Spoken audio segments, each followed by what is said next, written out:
ዘላለም ሞቷል ሲለኝ ወንድሙ ሟርተኛ ትናንትና ደውሎልኝ ዛሬ ሞተ ትለኛለህ እንዴ? መጫወቻ ነው እንዴ አንተ? ስትቀልድብኝ ነው እንዴ? እኔ አላምንህም። ገዳበል የለው ደሞዝ የለው ልጄ አንጀቱን አስሮ ነው እሱ ወንጌል ሲሰብክ ነው የሞተው። ታላቅ ሰው ያጣ ነው። የስኳር በሽተኛ 6 ሰዓት ለመድረስ ያስቸግረናል እንዴ። እሱ ሁል ጊዜ 9 ሰዓት ነው የሚበላው። እሱ ግን አንገትን የሚያስገባበት ጎጆ የለው። ባይታዊ ነው።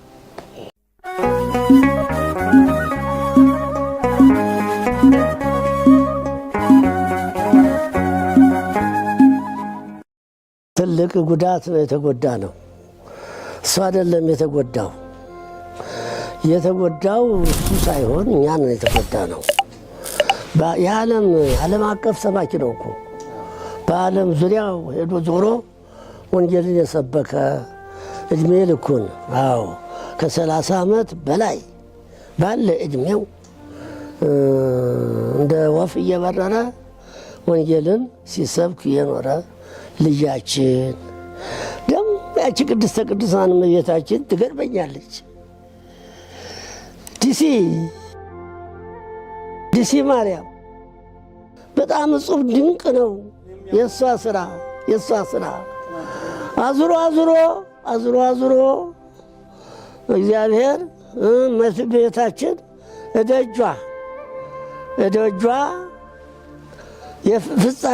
የእድሜው ፍጻሜ እንዲሆን ነፍሱ ከስጋው እዚያው ተለይታ ሊቃውንቱ ተሰብስበው ፈተውት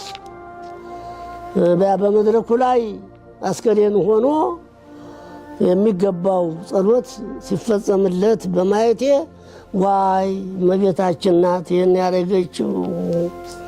የድካሙን ታውቅለታለች። ብዙ ደክሟል እዚያ ቦታ ላይ ሲያስተምር የኖረ ሊቅ ነው። ይህ እመቤታችን በረከት ነው። ከዚያ ጀምሮ ኢትዮጵያ ድረስ ስሙ እየተጠራ ጸሎት እየተደረገለት እንዲመጣ ፈቅዳ ነው ያልኩት። ሌላ ምንም ትዝ አላለኝም። ከፖለቲከኞች ጋር ታግሏል። ብዙ መከራም ተቀብሏል። አልታሰረም እንጂ እሱ ደግሞ ዘሎ አይገባም። የፖለቲካ ቃል በአንደበቱ አይገባም። የእግዚአብሔር ቃል ደግሞ በግልጽ ሲናገሩት ወደ ፖለቲካነት ይዞራል። ላዞረው ሰው ተግሳጽም ነው ምክርም ነው። እንዳው ያንን እንግዲህ ለተረጎመው ሰው እንዴ እኛን እኮ መንካቱ ነው ይላሉ መቼም ነገር ያለባቸው ሰዎች። እሱ ግን አያፍርም፣ በቃል እግዚአብሔር አያፍርም። ትክክለኛውም ነገር የሚሰብክ የሚያስተምር ልጃችን ነበር። ታላቅ ጉዳት በተለይ ለኔ በደረሰበት ቦታ ሁሉ ሳይደውልኝ አያድርም። ገና እቃውን ሳያወርድ ሲገባ እግሩ እንደደረሰ ይደውልልኛል። አሁን የመጨረሻውን ስንብት ሲያደርግ ለንደን ነው የሰነበተው። እዚያ እንደገባ ደውሎልኛል። ከዚያ ደግሞ ወደ እንትና ማነው ዲሲ ሲገባ አሜሪካ ሲገባ ደውሎልኛል። እንደ ተነገ ወዲያ ሊሞት 2 ቀን ነው መሰለኝ የቆየው እና ደወለልኝ። የት ነው ያለው? ወደ ዲሲ ነው ወደ እንትና አሜሪካ ገብቻለሁ አለኝ። ዛሬ 6 ግድፍ ነው መሰለኝ የወጣው። እስካሁን 2 ነበረ። ከለንደን ዲሲ ተገኘ አንተ ልጅ? ኧረ እንደው መብረሩን አበዛኸው። ምንድነው ዛሬ እንዴት ነው ነገሩ አልኩት። ተሳስቀን ነው የተለያየ ነው። በሁለተኛው ቀን ዘላለም ሞቷል ሲለኝ ወንድሙ ሟርተኛ ትናንትና ደውሎልኝ ዛሬ ሞተ ትለኛለህ እንዴ?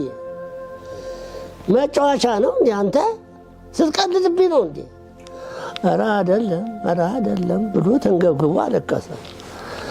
እኔ አላምንህም ብዬ ደወልኩ ሊቀ ኅሩያን ዘንድ፣ ሊቀ ኅሩያን ከፈለኝ ዘንድ ስደውል እውነት ነው እንዲያው እንትኑ ሱካሩ ከመጠን በላይ ሆኖ ለቁጥጥር አልተመቸም፣ እንቆጣጠር ቢሉት ጨርሶ ወበር ሆነ። ምክንያቱ ሱካር ነው። ስኳር አሞኛል ብሎኝ የማያውቅም እኮ እህል ሲመርጥም አላየው፣ የቀረበለትን ሲበላ ነው የሚበላው። በ9 ሰዓት ነው ሁልጊዜ። የስኳር በሽተኛ 6 ሰዓት ለመድረስ ያስቸግረናል እንጂ እሱ ሁልጊዜ 9 ሰዓት ነው የሚበላው። ሱካር የለበትም። እንዲያው ምናልባት እንጂ ለእሱ ደግሞ ጠላት የለውም። ምን ጥርጥር ውስጥ ሊያስገባኝ ነው? እምሆነውን አጣሁት፣ እማደርገው እምተረጉመውን አጣሁት። አይ እንግዲህ የእግዚአብሔር ጥሪ መንገዱ ብዙ ነውና አሁን እሱ ሄዷል። እውነት ነው ማረፉ፣ እውነት ነው አይጠራጠሩ አለኝ። ተወዲያ ነው ያለቀስኩት። እኔ እዚያው ሄድኩ። ቦታ ምንም ቤት የለውም እሱ እንደሆነ ለእናቱ ልጆቻቸው አሉ፣ ልጆቹ ወንድሞቹ አሉት። እነሱ ሰርተውላቸዋል። አንድ አሮጊት አሉ እናቱ። እሱ ግን አንገት ላይ የሚያስገባበት ጎጆ የለውም። ባይታዊ ነው። በጣም ገዳመል የለው፣ ደሞዝ የለው። ልጄ አንጀቱን አስሮ ነው እሱ ወንጀል ሲሰብክ ነው የሞተው። ታላቅ ሰው ነው ያጣ ነው። እንደሱ ያለ ሰው ይተካልን። መቼም ተስፋ አንቆርጥም። ለዚች ቤተክርስቲያን ማይቶት ነበረ። ብዙ አገልግሎት የፈጸመ ልጅ ነው። ደግሞ ሁሉ ይወደዋል። ያላቸውም ሰዎች ውዳሴ ከንቱ የማይፈልጉ ስማቸው እንዳይጠራባቸው በሱ በኩል ያስተላልፋሉ። እሱም ታማኝ ነው፣ ወስዶ ያስረክባል። ከዚህ ቀደም በሆሳዕና እዚያ የተቃጠለ ሰዎች ጠላቶች ያቃጠሉት ቤተክርስቲያን መንደር ነበረ። ክርስቲያኖች ተበድለዋል። ሄዶ ምን ያህል ሚሊዮን እንደሆነ አላውቅም፣ ነግሮኛል። እሱ የሚደርስበትን ሁሉ ሳይደውልልኝ አይቀርም። ለእኔም ፈጥኖ ደራሽ ልጄ ነበረ፣ አጣሁት። ትልቅ ጉዳት ተጎዳን። ቤተክርስቲያናችንም ተጎዳች። ማንም አባት ለእሱ የማይሳሳ በእኛ ውስጥ የለም። ስለዚህ ጉዳታችን ፍጹም ነው። ከፍተኛ ጉዳት ደርሶብናል። እንደሱ ያለ አሳቢ፣ አስተማሪ፣ ጥሩ የምእመናን አባት ይላክልን፣ ይተካልን። እግዚአብሔር በረድኤቱ አይለየን። እናንተንም ያበርታችሁ፣ ይህን የጀመራችሁትን ለመፈጸም ያብቃችሁ።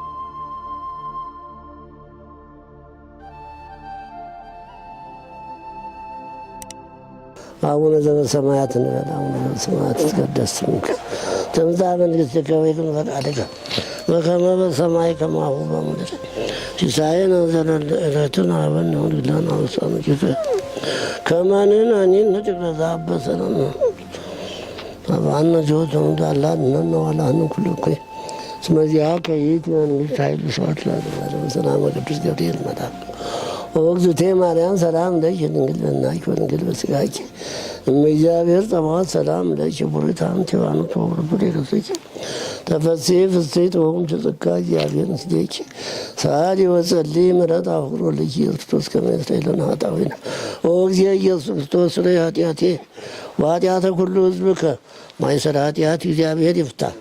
እግዚአብሔር ይፍታ። ተባረኩ። እግዚአብሔር ይባርካችሁ።